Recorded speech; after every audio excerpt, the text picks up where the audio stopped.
वो एक ऐसा मर्द था जिसकी शक्ल सूरत औरतों जैसी थी, नर्म आवाज, नाजुक जिस्म और दाढ़ी के बगैर। उसी जाहिरी भेस का फायदा उठाकर वो औरतों के हम्माम में मालिश करता था। यही उसकी रोजी भी थी और उसके दिल में छुपी ख्वाहिश की तस्कीन भी।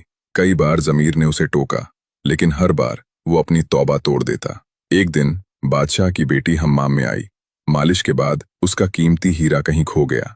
शहजादी के हुक्म पर सबकी तलाशी ली जाने लगी। नसूह बदनामी और शर्मिंदगी के डर से एक कोने में छिप गया। जब उसने देखा कि कनीजें उसे ढूंढ रही हैं, तो वो रोते हुए सच्चे दिल से अल्लाह से तौबा करने लगा। ए अल्लाह, मैं वादा करता हूँ, आज के बाद कभी ये गुनाह नहीं करूंगा, मेरी लाज रख ले।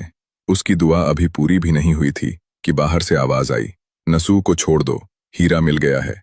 नसूह की आंखों में आंसू थे और दिल में अजीब सा सुकून। वो शहजादी से इजाजत लेकर घर लौट आया। नसूह समझ चुका था कि अब इस शहर में रहना मुमकिन नहीं, जहां औरतें अब भी उसे चाहती थीं। उसने अपनी सारी नाजायज कमाई गरीबों में बांट दी और शहर छोड़कर एक वीरान पहाड़ी की तरफ चला गया। वहां वो अल्लाह की इबादत में मशगूल हो गया। एक दिन उसने एक भैंस देखी जो घास चर रही थी। उसने सोचा, ये किसी चरवाहे की होगी, जब तक मालिक ना आए मैं इसकी देखभाल कर लूं। कुछ दिनों बाद एक तिजारती काफिला रास्ता भटक कर वहां पहुंच गया। प्यास से बेहाल ताजिरों को नसूह ने भैंस का दूध पिलाया। सब सैराब हो गए। नसूह के अच्छे अखलाक से मुतस्सिर होकर ताजिरों ने जाते हुए उसे बहुत सा माल तोहफे में दे दिया। नसूह ने उन पैसों से वहीं एक कुआं खुदवा दिया।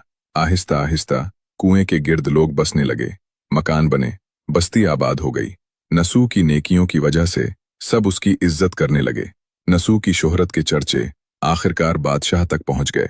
बादशाह उससे मिलने का ख्वाहिशमंद था, लेकिन नसूह ने दरबार में आने से इनकार कर दिया। इस बेनियाजी ने बादशाह की मुलाकात की तलब और बढ़ा दी। उसने खुद नसूह से मिलने का इरादा किया। जब बादशाह नसूह की बस्ती में दाखिल हुआ, उसी वक्त उसकी रूह कब्ज हो गई, क्योंकि वो अकीदत के साथ नसूह के पास आ रहा था और राया भी नसूह की खूबियों की कायल हो चुकी थी। लोगों ने नसूह को बादशाह के तख्त पर बिठा दिया। नसूह ने इंसाफ का निज़ाम कायम किया और उसी शहजादी से शादी कर ली जिसके हीरे की वजह से उसे हिदायत मिली थी।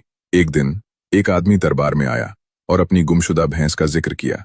नसूह मुस्कुराया और कहा, तुम्हारी भैंस मेरे पास है और आज जो कुछ मेरे पास है सब उसी की वजह से है। तब वो आदमी बोला, ए नसूह, जान लो, न मैं इंसान हूं न वो जानवर भैंस था। हम दो फरिश्ते थे जो तुम्हारा इम्तिहान लेने आए थे। ये सब कुछ तुम्हारी सच्ची तौबा का नतीजा है।